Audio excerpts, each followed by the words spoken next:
Hello नमस्कार प्यारे विद्यार्थियों। आज अपने कक्षा 10 विषय गणित की वर्कबुक में मॉडल पेपर पहले को सॉल्व करते हैं। इसके अंदर पहले जो अपने को वस्तुनिष्ठ प्रश्न दे रखे हैं कि 24 और 30 का महत्तव समावर्तक अपने को बताना है कि 24 और 30 का महत्तव समावर्तक कितना होगा। तो पहले आपको 24 के अभाज्य गुणनखंड यहाँ पे करने हैं और उसके बाद फिर आपको 30 के अभाज्य गुणनखंड करके और उसका महत्तव समावर्तक यानी कि मैसेज जिसको अपने कहते हैं, जिसको HCF अपने कहते हैं, वो यहाँ पे ज्ञात करना है। तो पहले अपने 24 के अभाज्य गुणनखंड करें और उसके बाद 30 के करते हैं।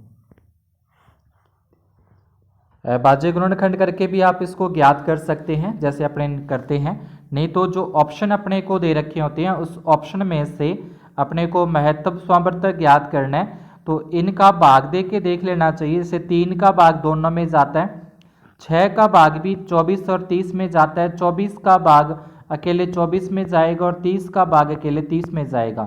तो 6 नंबर और 10 नंबर तो अपना नहीं हो सकता। तो अब बचा 3 और 6। तो 3 छोटी संख्या है, महत्तव अपने पास हमें बड़ी संख्या लेनी है, यानी कि 6 ऐसी संख्या जिसका भाग दोनों में पूरा पूरा जाता है। दूसरा पॉइंट है बहुपद के लिए शून्यकों की संख्या कितनी होगी। तो ये एक द्विघात बहुपद है और द्विघात के अंदर जो शून्यकों की संख्या होती है वो 2 होती है। तीसरे पॉइंट के अंदर समीकरण में अपने को x की जगह पे 4 रखना है, तो y का मान यहाँ पे बताएं तो इस x की जगह पे 4 रख दें। अभी प्लस का 4 बराबर से इधर लेके आएंगे तो ये हो जाएगा माइनस के 4 और ये जो 2 गुना में है वो 2 इसके बटे में आ जाएगा। -4 में 2 का भाग देंगे तो -2 आते हैं। नेक्स्ट अपने पास है x² - 4 के मूल होंगे तो इसके प्लस माइनस के 2, क्योंकि -4 अगर अपने इधर लेके आते हैं प्लस के 4 हो जाएंगे और x के ऊपर से स्क्वायर हटाएंगे तो 4 का वर्गमूल प्लस माइनस के 2 होते हैं। इसके बाद अगले प्रश्न में चौथा, यानी कि ये 3 पद तो अपने को दे रखे हैं, 3 पद अपने को दे रखे हैं, चौथा पद अपने को बताना है।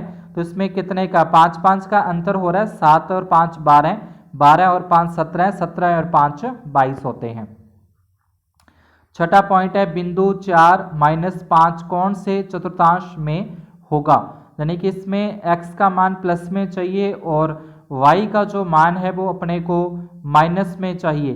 तो ये कौन से चतुर्थांश के अंदर होगा, तो ये अपने पास आ जाएगा चौथे चतुर्थांश के अंदर, जिसमें x का मान प्लस होता है और y का मान माइनस में होता है। उसके बाद अगला है कोट 0 डिग्री में मान होता है। अब कोट 0 डिग्री का मान अपने को बताना है कितना होता है, तो कोट 0 का मान यहाँ पे क्या आ जाएगा, 0 ही अपना आ जाएगा। उसके बाद अगला है एक वृत्त के प्रत्येक चतुर्थांश के कोण, तो वृत्त का जो प्रत्येक चतुर्थांश होता है वो एक समकोण के बराबर होता है। अगला है त्रिज्या r वाले उस त्रिज्यखंड का क्षेत्रफल जिसका कोण a डिग्री हो। तो अपने को अब थीटा नहीं देखना है, यहाँ पे थीटा की जगह पे क्या होगा, a डिग्री होगा और त्रिज्यखंड का क्षेत्रफल πr² थीटा बटे 360 होता है। πr² थीटा बटे 360, लेकिन यहाँ पे 2 लगा दिया गुना में और बटे में भी डबल कर दिया, यानी कि 100 नंबर हो जाएगा। अगला जो प्रश्न है इसमें अपने को बोला है कि गोले का पृष्ठीय क्षेत्रफल 324 वर्ग सेमी हो तो उसका आयतन अपने को बताना है। तो इसके अंदर अपने को थोड़ा सॉल्व करना पड़ेगा। पृष्ठीय क्षेत्रफल, गोले का पृष्ठीय क्षेत्रफल होता है 4πr² और बराबर में अपने पास है 324। तो यहाँ से पहले r का मान ज्ञात करें तो r² बराबर अपने पास आ जाएगा 324 बटे में r और साथ में आ जाएगा पाई। ठीक है, ये पाई का पाई अपने को रखना है और यहाँ से अगर अपने 324 और बटे में अपने क्या रखें, यहाँ पे 324 में 4 का भाग दें तो ये अपने पास आ जाएगा 81। पाई को एक बार छोड़ते हैं तो 81।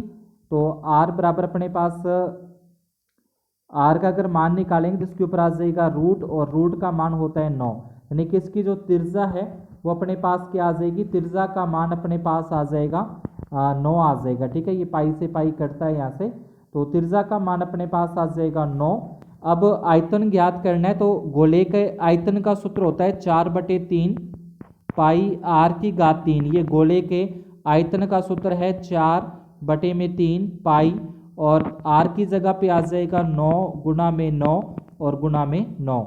इसके बाद कट कर देंगे, ये 3 के पहाड़े से 3 3 9 पे कट होता है, तो इसको गुना करें, 9 को 9 से गुना करें 81, 81 को 3 के साथ गुना करें तो 3 8 24 यानी कि 243, और उसको 4 के साथ और गुणा कर दें, 4 3 12, 4 चौके 16 और 1 17, 4 दूनी 8 और 1 9, यानी कि 972 पाई घन सेमी अपने पास आ जाएगा। तो यहाँ पे दे रखे 972 घन सेमी पाई घन सेमी।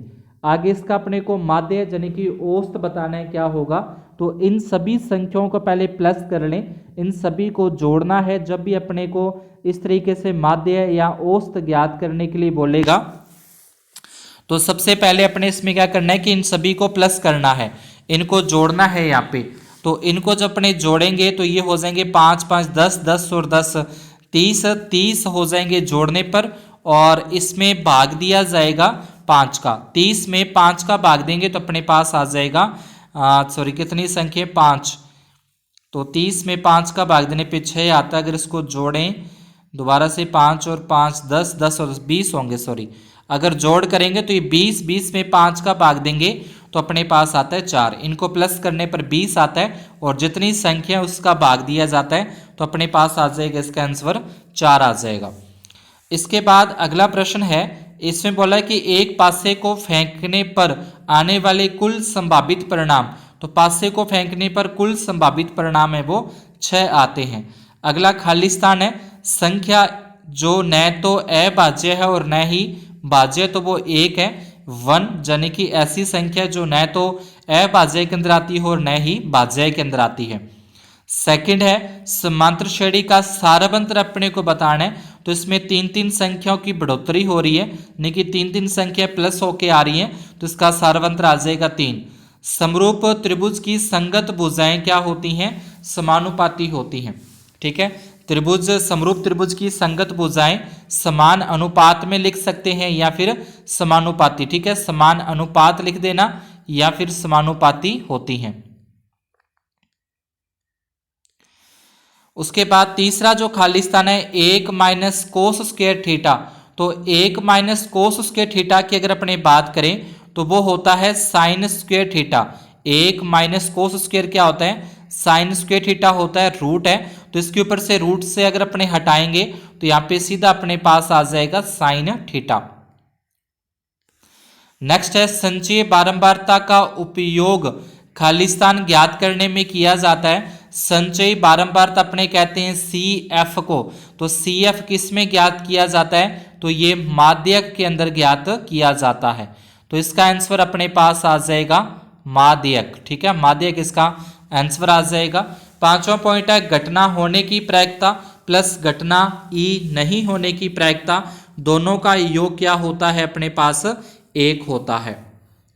ये खाली स्थान होते हैं। आगे अपने पास आते हैं अति लघुत्रात्मक प्रश्न। ठीक है, ये अपने भी 1 नंबर के होंगे। इसमें पहला है, एक द्विघात बहुपद ज्ञात कीजिए जिसके शून्य अपने को दे रखे हैं, तो इसका द्विघात बहुपद अपने को लिखना है, जो कि अपने पास आ जाएगा 4x² और माइनस का x और माइनस का 1, तो ये इसका क्या आ जाएगा, द्विघात बहुपद ज्ञात हो जाता है। दूसरा पॉइंट है, 7 सेबों और 4 संतरों का मूल्य 45 रुपये है, इसको बीजगणितीय रूप के अंदर लिखना है, तो इसमें पहले लिखना पड़ेगा, माना कि 1 सेब का मूल्य x रुपये और 1 संतरे का मूल्य y रुपये। वो लाइन लिख के उसके बाद 7 सेब और 4 संतरे और बराबर में अपने पास आ जाएंगे 45, तो बराबर में यहाँ पे 45।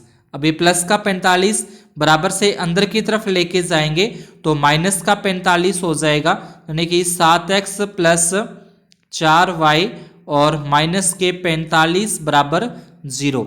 ये अपना क्या आ जाएगा, बीजगणितीय रूप इसका आ जाता है दूसरे पॉइंट का।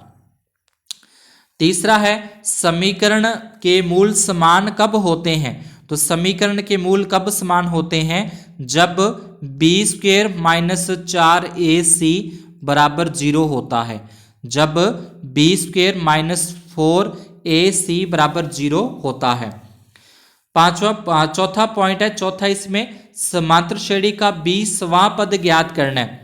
तो यहाँ पे अपने को a का मान यानी कि प्रथम पद दे रखा है 4 और सार्वंतर मतलब d का मान अपने को यहाँ पे आ जाएगा 3, 20वां पद, तो इसका मतलब a20 बराबर a प्लस 19d, ये 20वां पद ज्ञात करने का सूत्र आ गया।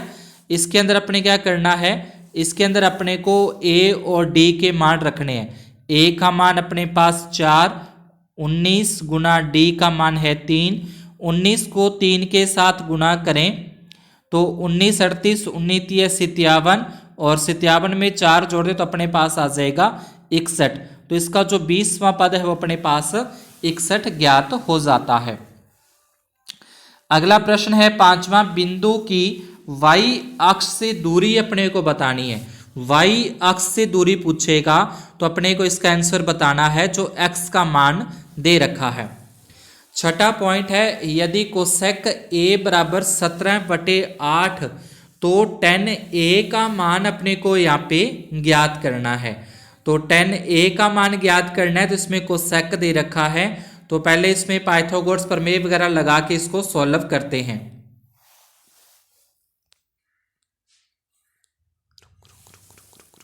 इस तरीके से अपने को कोसेक a बराबर 17/8, जो कि कोसेक अपने को पता है कि कर्ण बटे लंब होता है, कर्ण का मान 17 और लंब का मान अपने पास आ जाएगा 8। ठीक है, तो यहाँ से उसके बाद अपने को पाइथागोरस प्रमेय लगानी है। कर्ण स्क्वायर बराबर आधार स्क्वायर प्लस लंब स्क्वायर, कर्ण की जगह पे 17, लंब की जगह पे 8, दोनों की स्क्वायर कर देंगे, प्लस के 64 इधर आके हो जाएंगे, माइनस के 64 हो जाएंगे, यहाँ पे माइनस करेंगे 225, 225 का वर्ग आ जाएगा 15 और 10 का, तो 10 अपने पास होता है लंब बटे आधार, लंब 8 दे रखा है, आधार 15, तो 10 हो जाएगा 8/15। उसके बाद जो अगला पॉइंट है 1 + tan स्क्वायर थीटा का मान, तो इसका सूत्र होता है 1 + tan स्क्वायर थीटा, तो ये हो जाएगा कोसेक स्क्वायर थीटा। उसमें चाप की लंबाई अपने को बतानी है, चाप की लंबाई का सूत्र हो जाएगा πr थीटा और बटे में 180 डिग्री। ये आपको छठी प्रश्नावली के अंदर एक थैलेस प्रमेय दे रखी है, आधारभूत समानुपातिक प्रमेय दे रखी है, उसके अंदर जो प्रमेय लिखी हुई है पूरी की पूरी प्रमेय आपको लिखनी है। आगे 10वें पॉइंट के अंदर अपने को एक पृष्ठीय क्षेत्रफल दे रखा है गोले का और उसका आयतन आपको ज्ञात करना है। तो पहले इस क्षेत्रफल से त्रिज्या ज्ञात होगी और उसके बाद उसका आयतन। गोले का जो पृष्ठीय क्षेत्रफल का सूत्र 4πr² बराबर में दे रखा है 324 पाई, पाई से पाई कट जाएगा, यहाँ से r² बराबर 324 और बटे में आ जाएगा 4, 4 का भाग देंगे तो ये आएगा 81, r के ऊपर से स्क्वायर हटा देंगे तो 81 के ऊपर आएगा वर्गमूल और 81 का वर्गमूल होता है 9, तो ये अपने पास आ जाएगी इसकी त्रिज्या 9 सेंटीमीटर।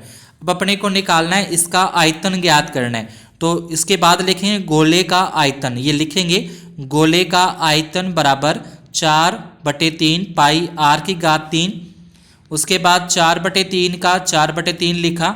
अब पाई का मान, तो पाई की जगह पे जैसे इसमें पाई दे रखा था तो अपने भी पाई की जगह पे पाई ही रख लेते हैं और r अपने पास आ जाएगी 9 गुना 9 गुना 9 3 बार, ये 3 के पाड़े से काटेंगे, 3 3 9। अब 9 का 9 से गुना करें 81, 81 का फिर आगे अगर अपने 3 के साथ गुना करते हैं तो ये आ जाएगा 81 नहीं कि 243 आ जाएगा। अब 243 को 4 से गुना करें, 4 3 12, 4 चौके 16 और 1 17, 4 दूनी 8 और 1 9 यानी कि 972, ये आ जाएगा अपने पास घन सेमी, यानी कि 972 पाई घन सेमी इसका क्या आएगा अपने पास आयतन है वो ज्ञात हो जाएगा। आगे चलते हैं अगला प्रश्न जिसमें निम्न आंकड़ों का अपने को माध्यक ज्ञात करना है। निम्न आंकड़ों का माध्यक ज्ञात करना है, तो माध्यक ज्ञात करने के लिए इनको आरोही क्रम में लिखते हैं सबसे पहले। तो आरोही क्रम में सबसे पहले अपने पास सबसे छोटी संख्या इसमें आ जाएगी अपने पास 22, ठीक है। 22 के बाद अपने पास इसमें आ जाएगा 23, 22 से बड़ा अपने पास है 23 हो जाएगा। फिर 23 से बड़ा देखें तो 23 से बड़ा अपने पास यहाँ पे आ जाएगा 25। फिर 25 से बड़ी संख्या तो उसके बाद 26 होती है। 26 से बड़ी संख्या देखें तो अपने पास दे रखी है 28 दे रखी है, तो यहाँ पे आ जाएगा 28। 28 से बड़ा अपने को दे रखा है इसमें 30। 30 से बड़ा है 31। 31 से बड़ी संख्या हो जाएगी 32 और 32 से बड़ी अपने पास यहाँ पे है 35। अब इनके बिल्कुल जो बीच में संख्या आती है, जो बिल्कुल मध्य की संख्या है, वो अपना माध्यक होगा। जो बिल्कुल मध्य की संख्या है, तो मध्य की संख्या देखें 3 इधर से छोड़ दी अपने, 3 इधर से छोड़ी और उसके बाद एक संख्या और एक संख्या और, तो ये बिल्कुल जो बीच में संख्या अपने पास आ गई 28, वो इसका क्या आ जाएगा, माध्यक आ जाएगा।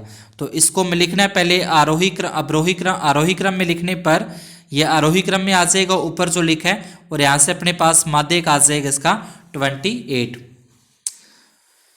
12वां पॉइंट है, एक सिक्के को उछालने जाने पर आने वाले कुल संभावित परिणाम होंगे। तो एक सिक्के को उछालते हैं हेड, ठीक है, और क्या आ सकता है, टेल आ सकता है। तो ये कुल संभावित परिणाम कितने हो जाएंगे, कुल संभावित परिणाम इसके 2, कौन कौन से, हेड आ सकता है या फिर टेल आ सकता है।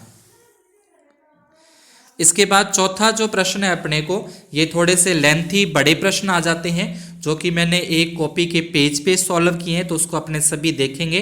तो पहले आप इन प्रश्नों को एक बार देख लें, जो आपको खुद अपने आप सॉल्व कर सकते हैं। तो मैं तो ये कहूँगा कि जितने आपसे खुद से सॉल्व होते हैं उन प्रश्नों को देख के आप खुद सॉल्व कीजिए, और उसके बाद जो मैंने सॉल्व किए उसके साथ आप उसको मिलान करके देख सकते हैं, ठीक है। तो ये प्रश्न मैंने एक पेज पे किए हैं सारे के सारे, तो उसको अपने देखते हैं। इसमें एक छोटा मोटा प्रश्न है, वो देख लेते हैं। यहाँ पे एक दे रखा है, छोटा सा प्रश्न था इसमें।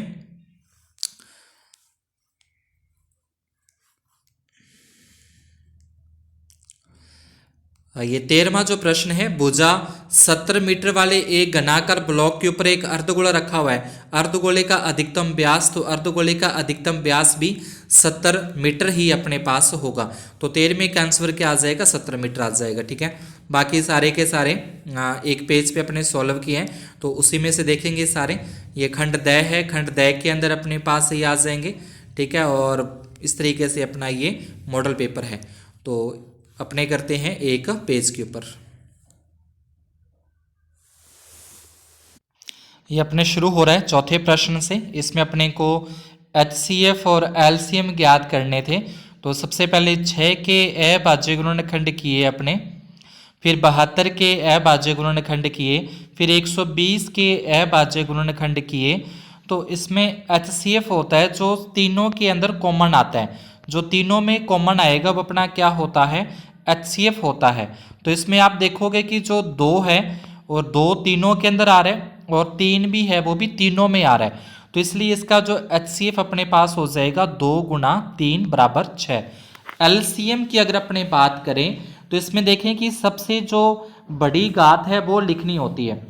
कहने का मतलब कि जैसे इसमें 2 ज़्यादा बार 3 आते हैं, 3 बार आ रहे हैं इसमें 2, तो जिसमें ज़्यादा बार आएंगे अधिकतम बार जो आते हैं वो लिखे जाएंगे, जो कम बार वाले आते हैं वो नहीं लिखे। जैसे इसमें 1 बार आता है तो ये अपने को नहीं लिखना, इसमें भी 3 बार आते हैं, इसमें भी 3 बार आते हैं, तो कोई भी एक 3 बार लिख लो और 1 बार को छोड़ दो।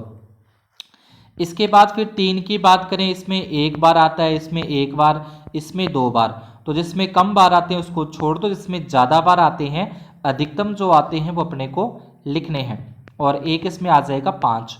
अब इन सभी का करना है गुणा, 2 का 2 से गुणा करें 4, 4 दूनी 8, 8 तिया 24, 24 48, 24 तिया 72, और 72 को 5 से गुणा करें तो 5 दूनी 10, 5 35 और 1 36, यह आ जाएगा अपने पास 360। तो इसका LCM ज्ञात होता है 360। इसके बाद 5वां जो प्रश्न था, तो 5वें प्रश्न के अंदर अपने को इसके शून्य ज्ञात करने हैं। शून्य ज्ञात करके उसकी सतता की जो जांच है वो भी अपने को करनी है। तो गुणनखंड आपने इस तरीके से कि दोनों के टुकड़े कर दिए कि जोड़ने पर 7 आ रहे हैं और गुणा करने पर 10 आ रहे हैं। तो उसके बाद इसमें से और इसमें से कॉमन तो यहाँ से x कॉमन निकालेंगे, x प्लस 2 बचेगा। इसमें 5 कॉमन निकालेंगे तो x प्लस 2 बचेगा, यानी कि x प्लस 2 और x प्लस 5 अपने पास दो इसके गुणनखंड हो गए हैं। ये इसके हो चुके हैं गुणनखंड।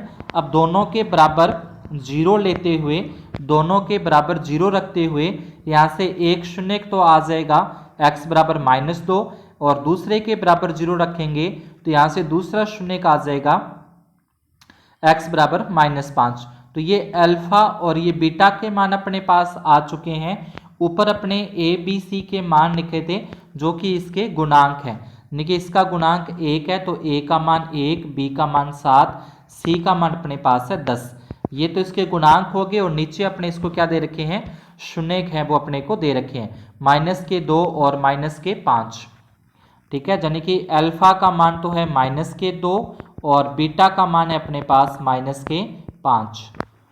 अब इसमें सत्यता की जांच करनी है, तो जांच करने का जो तरीका है वो सबसे पहले लिखा जाता है शून्यकों का योगफल।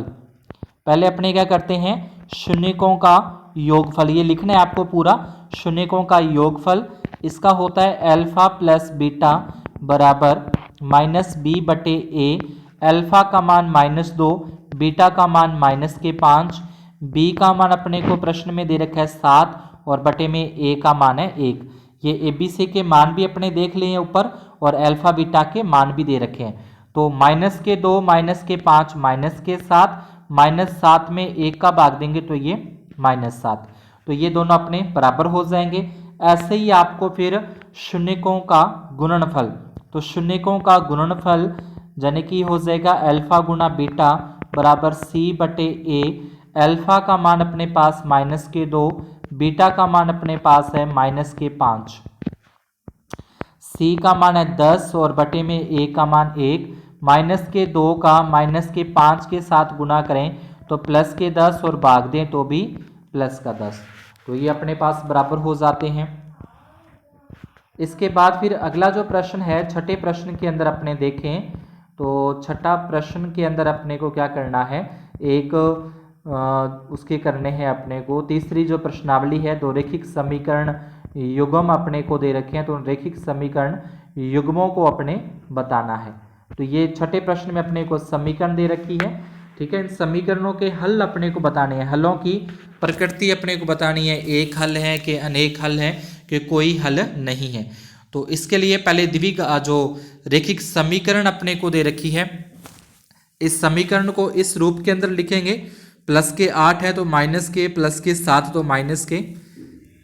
उसके बाद इसकी जांच करने के लिए जो अपने को अनुपात दे रखा है a1/a2, b1/b2, c1/c2, तो इन समीकरणों से आप a1, b1, a2, b2, c1, c2 के मान निकाल के इसमें रख दोगे इस तरीके से।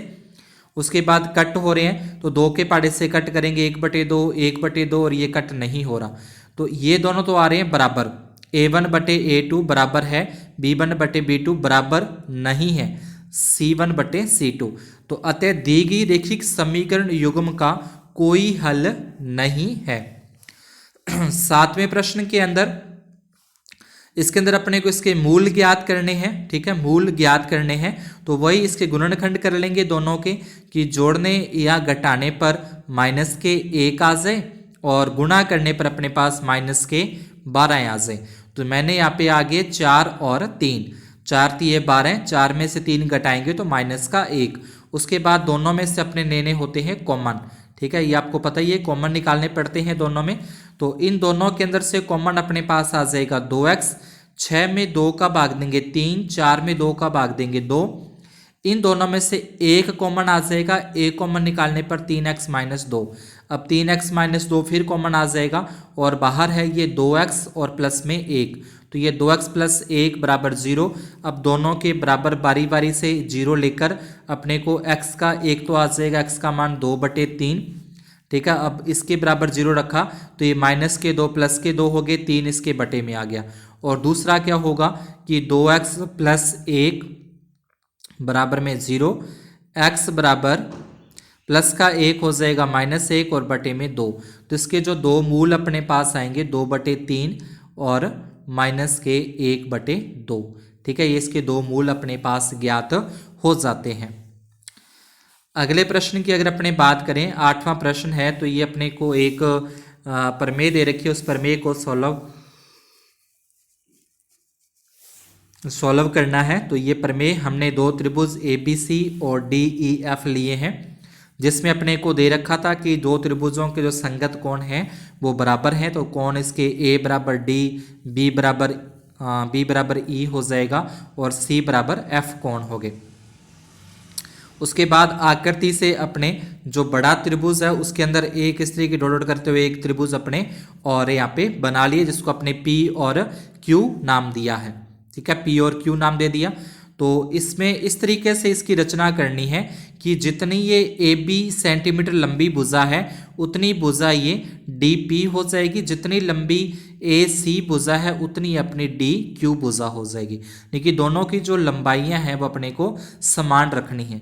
और यहाँ से इसका एक कोण जो A और इसका कोण जो D है वो अपने को पहले से यहाँ पे दे रखा है, कोण A बराबर है कोण D। तो यहाँ पे क्या हो जाएगा, दो भुजाएं और एक कोण बराबर है, तो ये भुजा नियम से दोनों त्रिभुज क्या हो जाएंगे, सर्वांग सम हो जाते हैं। ठीक है, नीचे वो जो मैंने बोला वही चीज यहाँ पे लिखी है। लिखने के बाद दोनों त्रिभुज क्या हो गए इसके, ये सर्वांग सम, अतः त्रिभुज ABC सर्वांग सम है त्रिभुज DPQ। तो अब इसके जो सर्वांग सम है, तो इसके जो बचे हुए कोण, नहीं कोणों की बात करें तो कोण जो P है वो इसके कोण E के बराबर, कोण B के बराबर हो जाएगा, कोण Q है वो कोण C के बराबर हो जाएगा, और ये जो भुजा है वो इस भुजा के क्या आ जाएगी, समांतर आ जाएगी। अब ये भुजा इसके समांतर है, यानी कि ये इस भुजा के समांतर है, तो आधारभूत अनुपातिक प्रमेय से अपने इसको लिख सकते हैं। आधारभूत अनुपातिक प्रमेय से क्या लिखेंगे कि PD और बटे में आ जाएगा अपने पास PE और बराबर में इधर DQ और बटे में आ जाएगा QF। ठीक है, इसकी संगत भुजाएं समान अनुपात में होती हैं, वही चीज़ मैंने यहाँ पे नीचे लिखी है। ठीक है, ये PQ समांतर EF हो जाएगा। फिर आधारभूत समानुपातिक प्रमेय से अपने ऐसे लिख सकते हैं और ये अपना सिद्ध हो जाता है। इसके बाद जो 9वां प्रश्न आता है, इस 9वें प्रश्न के अंदर अपने को समदुरुस्त बताना है। दो बिंदु दे रखे हैं, एक बिंदु अपने को x y दे रखा है, तो इसको समदुरुस्त है और x और y के अंदर अपने को संबंध है वो ज्ञात करना है। तो दोनों में दूरी AO बराबर दूरी BO, दूरी का सूत्र लगा देंगे। जैसे मैंने लिखा है इस तरीके से आपने दूरी का सूत्र लगाना है। दूरी के सूत्र के अंदर आपको मान रखने आते ही होंगे, x2 और इसके मान। जैसे एक बार तो अपने को बिंदु A और O से मान रखने हैं, इस बिंदु से और इस बिंदु से मान रखने हैं, और एक बार फिर इन दोनों बिंदुओं से मान। तो BO के अंदर यहाँ से और AO के अंदर इन दोनों बिंदुओं से मान रखने हैं। तो ये मान मैंने नीचे रख दिए हैं। इन मानों को रखने के बाद दोनों तरफ वर्ग करने से ऊपर से जो रूट है वो रूट हट जाएगा। इसके बाद A प्लस बी की होल स्क्वायर का सूत्र A square plus B square minus के 2AB, A square plus B square minus के 2AB। इसी प्रकार से इसके अंदर आ जाएगा A square plus B square minus के 2AB। तो ये पूरा का पूरा मैंने यहाँ पे इसको सॉल्व किया।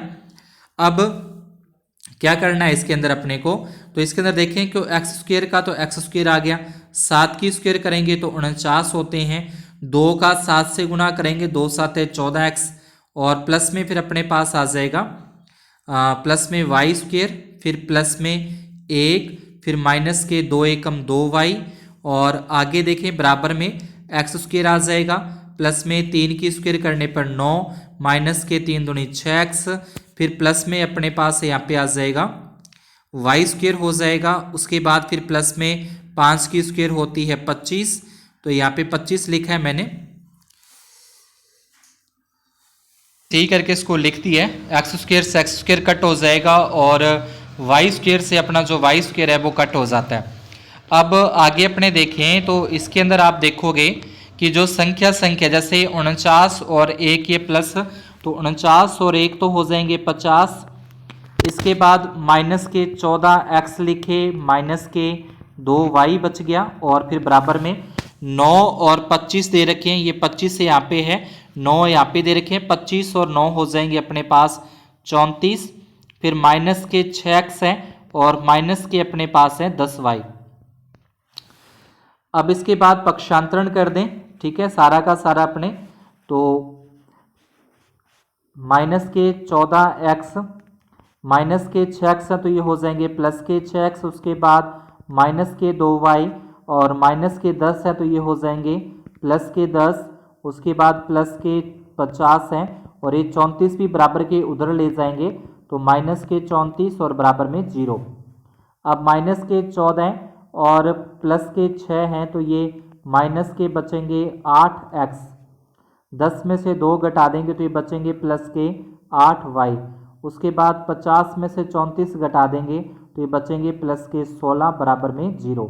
अब सभी के अंदर अगर अपने -8 का भाग दे दें, -8 का, ठीक है, माइनस का भी भाग देंगे तो निशान इसके चेंज होंगे, तो ये हो जाएगा 8 दूनी 16 और उसके बाद फिर 8 दूनी 16 या फिर अपने 8 का भाग दे दें, सॉरी 8 का भाग दे रहे हैं तो 8 का भाग देंगे तो 8 एकम 8 इस तरीके से आएगा, 8 एकम 8 यानी कि x आ जाएगा, अकेला y आ जाएगा, 16 में -8 का भाग देंगे माइनस के 2 और बराबर में 0, तो ये एक इसमें संबंध आ जाएगा x और y के अंदर। अगला प्रश्न अपने देखें जिसमें अपने को दे रखा है यहाँ पे, ये एक 10वीं के अंदर अपने को दे रखा है, एक मीनार या एक स्तंभ दे रखा है, उसकी अपने को बिंदु से दूरी दे रखी है 15 मीटर की और कोण दे रखा है 60 डिग्री का, तो अपने को इसकी ऊंचाई ज्ञात करनी है। ऊंचाई का मतलब होता है इसका लंब ज्ञात करना है, तो लंब और आधार होते हैं tan थीटा में, तो tan थीटा बराबर हो जाएगा लंब और बटे में आधार, लंब बटे आधार हो जाएगा। tan थीटा का मान अपने को दे रखा है 60 डिग्री, लंब अपने को AP ज्ञात करना है, आधार अपने को दे रखे है 15, tan 60 का मान हो जाएगा √3 बटे में 15 है वो उसके गुना में चले जाएंगे और बराबर में आएगा AB। अब AB का मान यहाँ से पता करें तो AB हो जाएगा 15 और रूट में 3, तो 15√3 मीटर इसकी क्या आ जाएगी, ऊंचाई अपने पास आ जाएगी।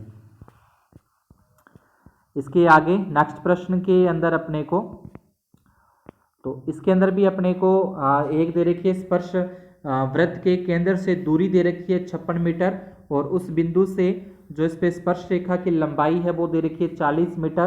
तो पाइथागोरस प्रमेय लगा के वो उसमें कर्ण स्क्वायर, आधार स्क्वायर, लंब स्क्वायर, तो जो बिंदु से दूरी होती है ना, ये जो बिंदु से दूरी होती है ये अपनी होती है कर्ण, हमेशा याद रखना ये कर्ण होगा। ये अपने पास हो जाएगा आधार, जो स्पर्श रेखा है वो अपनी आधार होगी, जो त्रिज्या है वो अपनी लंब होगी। तो लंब का मान इसमें ज्ञात करना है, पाइथागोरस प्रमेय लगा के कर्ण स्क्वायर की जगह 56, आधार स्क्वायर की जगह 40, तो इसमें अपने पाइथागोरस प्रमेय लगा के आगे इसको सॉल्व करेंगे तो अपने पास 1536 रूट में आ जाएगा। इसका अगर अपने वर्गमूल निकालें अभाज्य गुणनखंड विधि से तो इसका आ जाएगा 16√6 मीटर। 12वें प्रश्न के अंदर अपने को त्रिज्या दे रखी है, थीटा का मान दे रखा है, त्रिज्यखंड का क्षेत्रफल ज्ञात करना है, तो त्रिज्यखंड के क्षेत्रफल का सूत्र हो जाएगा पाई r² थीटा बटे 360, तो इसमें मान रख देंगे, पाई का मान 22/7, r का मान 40 × 40, थीटा का मान 30 बटे में 360 और उसके बाद कट करें इसको, 0 से 0 कट हो जाएगा, 3 के पाड़े से 3 एकम 3 और 12 तिये 36, उसके बाद फिर 4 के पाड़े से कट करें, 4 तिये 12 और 4 दाया 40, तो यह आ जाएगा 22/7 गुना 40 गुना 10 बटे में 30, इसको गुना करके और उसके बाद बटे में 7 तिये 21, यह 8800/21 सेंटीमीटर स्क्वायर इसका आ जाएगा उत्तर। आप आगे भी कर सकते हो, 21 का भाग देके दशमलव के अंदर इसका आंसर निकल सकता है। इसके बाद 14वें प्रश्न के अंदर अपने को दे रखा है कि एक बेलनाकार है जिसका अपने को ऊंचाई दे रखी है 220 मीटर, व्यास दे रखा है 240 मीटर, इसकी त्रिज्या हो जाएगी 120 मीटर। ये तो बात होगी इस बड़े बेलन की। इसके ऊपर एक बेलन और रखा हुआ है जिसकी ऊंचाई है 60 मीटर, इसकी त्रिज्या है 8 मीटर और इसका अपने को आयतन बताना है, मतलब बड़े बेलन का आयतन और प्लस में छोटे बेलन का आयतन। तो दोनों में आयतन के सूत्र लगाते हुए इसमें r का मान और h का मान रख के आगे आपको इसके गुणे वगैरह करने हैं। वो करते हुए सारा 7 और 7 का लघुत्तम लेते हुए बाद में 7 का भाग दे के और इसका आंसर अपने पास ये लास्ट में निकल जाता है। अगला प्रश्न है, इसमें अपने को 15वें के अंदर माध्य ज्ञात करना है। तो माध्य ज्ञात करने के लिए सबसे पहले अपने को x निकालना पड़ेगा। x निकालने के लिए इन दोनों को जोड़ के 2 का भाग देंगे तो 5 आता है। फिर इन दोनों को जोड़ के 10 और 20 30, 30 में 2 का भाग दें 15। इस तरीके से बीच वाली संख्या लिखते हुए x का मान आ जाएगा। उसके बाद 3 का 5 से गुणा करेंगे 15, 4 का 15 से गुणा करेंगे 60, 12 का 25 से गुणा करेंगे 30, 14 का 35 के साथ गुणा करेंगे 490, 10 का 45 के साथ गुणा करेंगे 450। उसके बाद सारे का जोड़ करना है तो इन सभी का योग आ जाएगा और इधर से इसका भी अपने पास योग आ जाएगा। सूत्र हो जाएगा माध्य सिग्मा एफ एक्स बटे में सिग्मा एफ, इसमें भाग दे के 30.58 इसका माध्य आ जाएगा। उसके बाद अपने पास पासे को फेंकने पर अभाज्य संख्या, तो अभाज्य संख्या कौन सी होती है, जैसे 2 होती है, 3 भी अभाज्य होती है, 5 भी अभाज्य। तो ये टोटल अपने पास कितनी हो जाएंगी, 3 हो जाएंगी। तो संभव परिणाम 3 और बटे में कुल परिणाम है 6, काटेंगे तो 1/2। 2 और 6 के बीच में 2 और 6 के बीच में 3 आता है, 4 आता है और 5 आता है। तो ये भी अपने पास 3 परिणाम बनते हैं। तो संभव परिणाम और बटे में कुल परिणाम, तो 3 एकम 3 और 3 दूने 6, इसकी प्रायिकता ज्ञात हो जाएगी। 17वें प्रश्न के अंदर अपने को पदों की संख्या दे रखी है, 14 पदों का योग अपने को दे रखा है। अगर आप पेपर में प्रश्न में देखोगे तो वहां पे लिखा है 14 पदों का योग 1050 है, तो मतलब n का मान 14, Sn का मान 1050। ठीक है, अपने को प्रथम पद भी दे रखा है 10 और 20वां पद अपने को ज्ञात करना है। तो पहले Sn दे रखा है, Sn का सूत्र लगाया, Sn का मान 1050, n का मान 14, a का मान 10, n का मान 14 माइनस 1 और d अपने को ज्ञात करना है। 14 में 2 का भाग देंगे 7 आएगा, 2 का 10 के साथ गुना करेंगे 20 आएगा, 14 में से 1 घटा देंगे 13 d आता है, तो ये 13 d हो जाएगा। उसके बाद ये जो गुणा में 7 था वो इसके बटे में आ जाएगा, इधर 20 प्लस में 13 d। 1050 में 7 का भाग देंगे 150, प्लस के 20 माइनस के 20 हो जाएंगे, बराबर में 13 d। 150 में से 20 घटाएंगे तो 130 और 13 बटे में चले जाएंगे। 130 में 13 का अगर अपने भाग देते हैं तो d का मान यहाँ से ज्ञात हो जाता है 10। तो d का मान अपने पास इसका ज्ञात हो गया 10 आ गया। अब 20वां पद ज्ञात करना है, तो 20वां पद क्या होगा, a20 बराबर a प्लस 19d। a का मान अपने को दे रखा है 10 प्लस 19 गुना में d का मान है 10, 10 का 10 आ जाएगा, 19 को 10 के साथ गुना करें 190, 190 में 10 जोड़ें तो ये आ जाएगा 200। आगे 18वें प्रश्न के अंदर जिसको सम त्रिभाजित कर रहा है, तो सम त्रिभाजित करने के लिए इसके 2 अनुपात आ जाएंगे, 1:2 और 2:1। अपने को निर्देशांक ज्ञात करने, तो बहुत ही सिंपल सा प्रश्न है। पहले x निर्देशांक का सूत्र लगा देंगे, उसमें मान अपने को रखने हैं। अब मान आपको पता होंगे इसमें, जैसे x1 हो जाएगा, ये y1 होगा, इसके बाद ये x2 होगा, ये y2 होगा। अपने r बिंदु के निकाल रहे हैं तो ये m1 आ जाएगा और ये अपने पास m2 ज्ञात हो जाता है। इसमें मान रखना है m1 का मान, x2 का मान, m2 का मान, x1 का मान, और उसके बाद इसको गुना कर देंगे माइनस के 7, 2 दूनी 4, 7 में से 4 घटाएंगे माइनस के 3, 3 में 3 का भाग देंगे माइनस का 1। इसी तरीके से अपने को y के निर्देशांक ज्ञात करने हैं। ऊपर से जो मान दे रखे हो मान अपने रखते हुए इसको सॉल्व करेंगे तो इसका मान अपने पास आ जाएगा 0। तो r निर्देशांक अपने पास आएंगे -1 और 0। ऐसे ही फिर जो s बिंदु दे रखा है उस s बिंदु के निर्देशांक भी अपने को ज्ञात करने हैं, यानी कि 2:1 लेकर। वो सेम सूत्र से, सेम जो ऊपर अपने तरीका किया, जो सूत्र लगाया है उसी तरीके से अपने को इसको सॉल्व करना है। सॉल्व करके यहाँ से जो x का मान है वो अपने पास आ जाएगा -4, और उसके बाद y निर्देशांक है तो इसके आ जाएंगे 6 में 3 का भाग देके 2, तो s निर्देशांक का उत्तर आ जाएगा -4 और 2। इसके बाद 19वें प्रश्न के अंदर अपने को एक भवन दे रखा है और भवन के ऊपर एक संचार मीनार लगी हुई है जो कि Q से R तक है। ये Q से R तक, इसकी ऊंचाई अपने को ज्ञात करनी है। तो सबसे पहले अपने इसका आधार ज्ञात करेंगे, ठीक है। लंब और आधार होते हैं tan थीटा में, तो tan थीटा का सूत्र लगाते हैं कौन से त्रिभुज में, इसमें नाम अपने P Q R और उसको S नाम दे देंगे।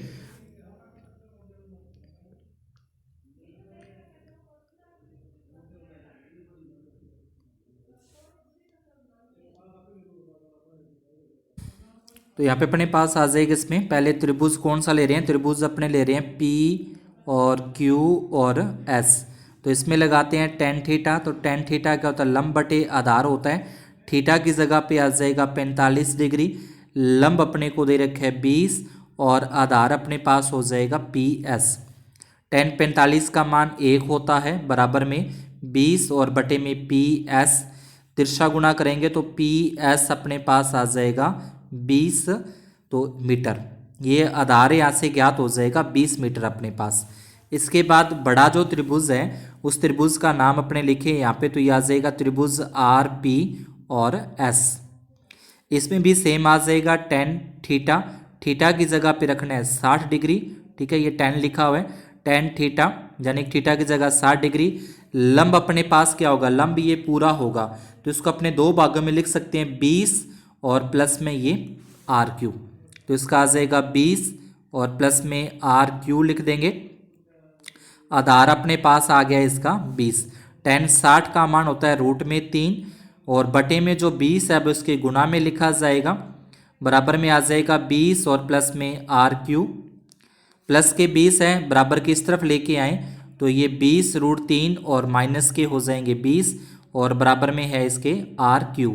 दोनों में से 20 अपने निकाल दें कॉमन, तो 20 कॉमन निकालने के बाद √3 - 1 बचता है जो कि उसके ऊपर लगी हुई संचार मीनार की ऊंचाई अपने पास आ जाती है।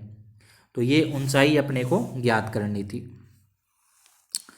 अगला प्रश्न 20वें के अंदर अपने को वर्ग दे रखा है और इसमें बहुलक ज्ञात करना है। तो बहुलक ज्ञात करने के लिए सबसे अधिक बारंबारता F1 का मान आ जाएगा 30, उसके ऊपर वाला F0 20, उसके नीचे वाला F2 25, ये L का मान 20, बीच में अंतर तो 10 का अंतर है वो हो जाएगा H का मान। इसके बाद ये बहुलक का सूत्र है और इस बहुलक के सूत्र में मान रखने हैं, मान रख के आगे आपको इसको सॉल्व कर देना है। तो सॉल्व करोगे इसमें आ जाएगा 20 का 20 आ जाएगा, 30 में से 20 घटा देंगे 10 और ये जो गुणा में 10 हैं ये वाले वो इसके गुणा में आ जाएंगे। बटे में देखें तो 30 का 2 के साथ गुणा करेंगे 60, 20 और 25 जुड़ जाएंगे तो ये हो जाएंगे 45। अब आगे आप इसको सॉल्व कर सकते हैं, ठीक है। ये 20 आ जाएगा प्लस 10 को 10 से गुणा करेंगे 100 और 60 में से 45 घटा देंगे 15। अब 15 के इसमें आप भाग देखें यानी कि 15 का भाग देंगे, 15 छिक्के 90, 15 छिक्के तो इस तरीके से आ जाएगा तो ये होगा 26.67। इसका क्या आ जाएगा, बहुलक अपने ज्ञात हो जाता है। नेक्स्ट प्रश्न 21 के अपने को सिद्ध करना है कि सिद्ध कीजिए कि जो वृत्त किसी बाह्य बिंदु से वृत्त पर खींची गई स्पर्श रेखाओं की लंबाई बराबर होती है। तो ये अपने को दोनों त्रिभुज है, दोनों त्रिभुजों को पहले सर्वांग सम सिद्ध करना पड़ेगा। तो सर्वांग सम सिद्ध करना इस तरीके से कि ये दोनों जो इसकी OA और OB, ये OA OB वृत्त की त्रिज्याएं हैं, त्रिज्या बराबर होती है। यहाँ पे 90 डिग्री का कोण बनता है, यहाँ पे 90 डिग्री का कोण बनता है और ये जो भुजा है वो उभयनिष्ठ कोमण भुजा है। तो तीनों बातें लिखी, उसके बाद इसको सर्वांग सम सिद्ध कर दिया, त्रिभुज को सर्वांग सम सिद्ध कर दिया तो उसकी जो बाकी की बची हुई भुजाएं और कोण होते हैं वो बराबर ही होते हैं। 22वें प्रश्न के अंदर अपने को ये सिद्ध करना था लेकिन इसमें प्रश्न में कुछ मिस्टेक है, तो यहाँ पे 1 नहीं आएगा, यहाँ पे आएगा इसका cos A। ठीक है, कोस ए सिद्ध होता है यहाँ पे, लेकिन प्रश्न में कुछ अलग दे रखा है, पर अपने कोस ए ही सिद्ध होगा इसमें। तो 1 माइनस साइन ए का 1 माइनस साइन ए रखा, सेक का लिखा जाएगा 1/कोस, टेन को लिखा जाएगा साइन बटे कोस, ये सेम का सेम आ गया, कोस और कोस का लघुत्तम होगा कोस, ऊपर वाला सेम 1 प्लस साइन ए, ठीक है। उसके बाद फिर क्या करना है कि ये अपने पास 1 माइनस साइन और 1 प्लस साइन है, यानी कि एक बार प्लस में और एक बार माइनस में हो तो ये लिखा जाता है ए स्क्वेयर माइनस बी स्क्वेयर। तो ये ए स्क्वेयर माइनस बी स्क्वेयर और बटे में आ जाएगा कोस, इसमें अपने 1 माइनस साइन स्क्वेयर क्या होता है कोस स्क्वेयर, बटे में कोस, कोस स्क्वेयर में कोस का भाग देंगे तो अपने पास सिद्ध होगा कोस ए।